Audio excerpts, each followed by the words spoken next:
Sporting the shorthand for management as a cool four-letter handle, New York psychedelic hipsters MGMT already have the platinum sales and global fan base befitting one of the world's biggest new bands. Not bad for a group that began life as a tongue-in-cheek experiment between founder members and former music students Andrew Van Wijngaarden and Ben Goldwasser to see if they could write the most stereotypical pop song. MGMT's Grammy and Brit-nominated 2008 debut Oracular Spectacular earned the duo a buzzed-up place in the music scene for their genre-juggling style and lurid aesthetic. For a buzz band on their second album, much was expected from MGMT's second effort, last year's Congratulations.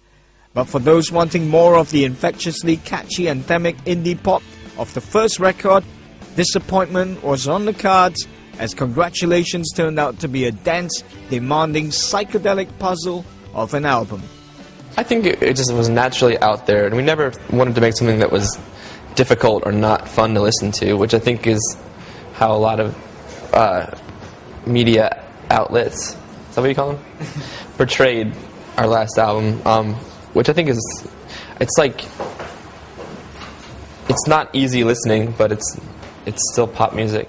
For Congratulations, MGMT could have had their pick of big-name producers. Instead, the group decided to go for someone more decidedly left field with Pete Kember, aka Sonic Boom, of Spaceman 3 and Spectrum fame, serving as producer/guru. Well, the thinking was that he's made some of our favorite music of all time.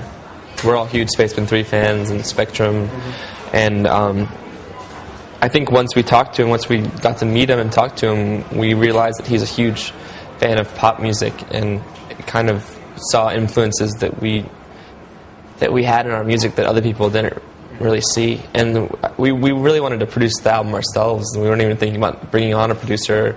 But I think, you know, working with Sonic Boom as a co-producer, I think it was a way of having somebody there that we really respect musically, who's didn't want to like take over and make it into their own thing. You know, it was just kind of like a collaborative kind of thing. Coming up to a year this April, MGMT have been busy playing venues around the world in support of their Congratulations tour. February this year saw the band embark on their debut Asian tour, visiting Japan, Singapore, Jakarta, Hong Kong, South Korea, and Malaysia.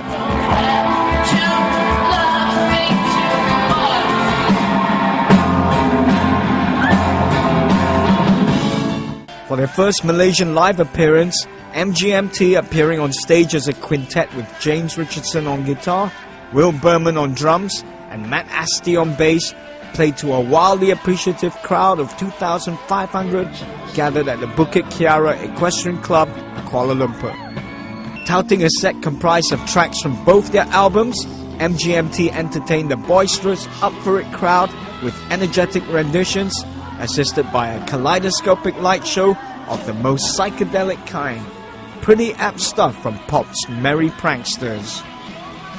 With 2 hit albums already to their name, along with an international fan base that seems to be growing with every tour, the sky seems to be the limit for these hip noise makers with the boundless imaginations.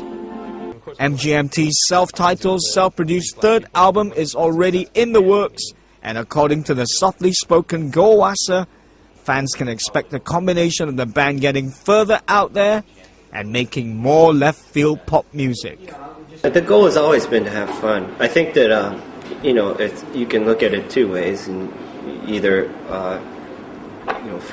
decide to freak out about it, all this stuff, or just say, hey, this is a pretty interesting way to live your life, never knowing what's coming next, yabba dabba do, and take it from there. And so, I look at it as a great adventure. You never know what's coming next.